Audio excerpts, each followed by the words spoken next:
Monsieur Boursu, Voilà, la parole est à vous. Merci beaucoup, messieurs les députés, pour vos différentes questions. Effectivement, vous soulignez l'un en ce qui concerne les carnavals et l'autre en ce qui concerne les marches de l'Antre, Sambre et Meuse. On a un impact extrêmement considérable de cette pandémie sur à la fois le déploiement de ces différentes activités auxquelles nous le savons, les personnes sont très très attachées, très légitimement attachées, qui représentent en termes folkloriques, en termes d'activité, en termes sociétals, en termes économiques, des moments très très importants de la vie d'un certain nombre de communes, de villes, de territoires. J'ai moi-même eu l'occasion d'être présent à plusieurs reprises et à l'occasion de ces manifestations.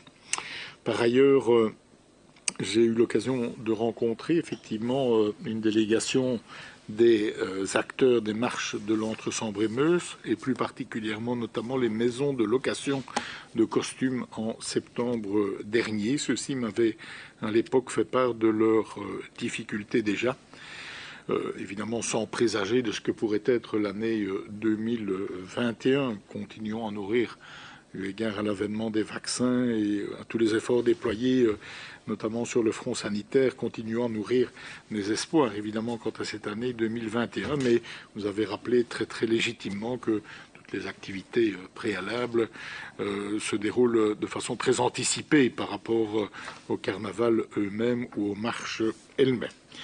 Donc les louageurs sont aujourd'hui ou ont été aujourd'hui éligibles d'une part à la toute première indemnité, celle liée aux activités fermées en mars dernier, c'est-à-dire l'indemnité de 5 000 €. Pour les secteurs qui étaient encore à l'arrêt, ce fut le cas notamment des locations de costumes, donc le code NASBEL 77 294 à l'indemnité complémentaire de 3 500 €.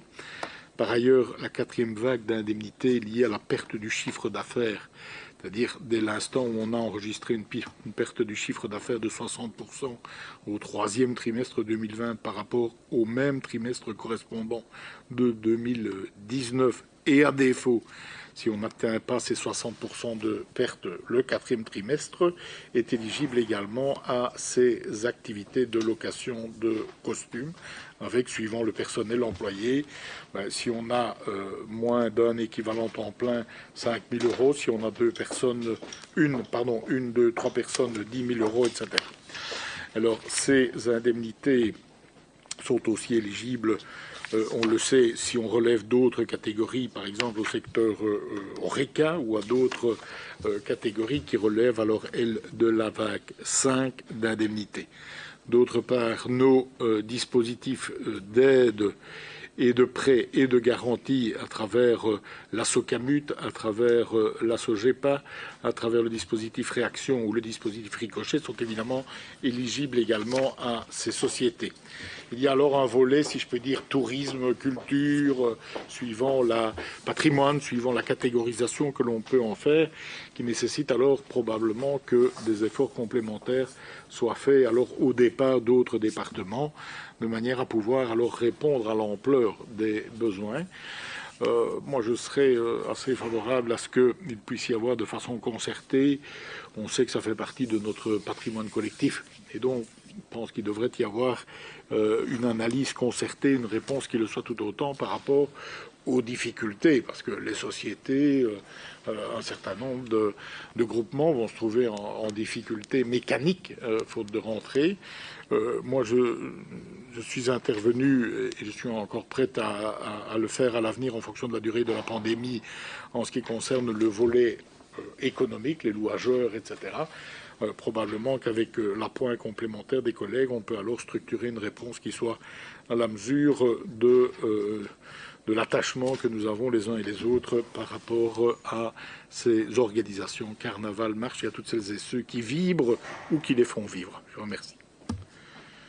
Merci, Monsieur le Ministre. Monsieur Dequesne.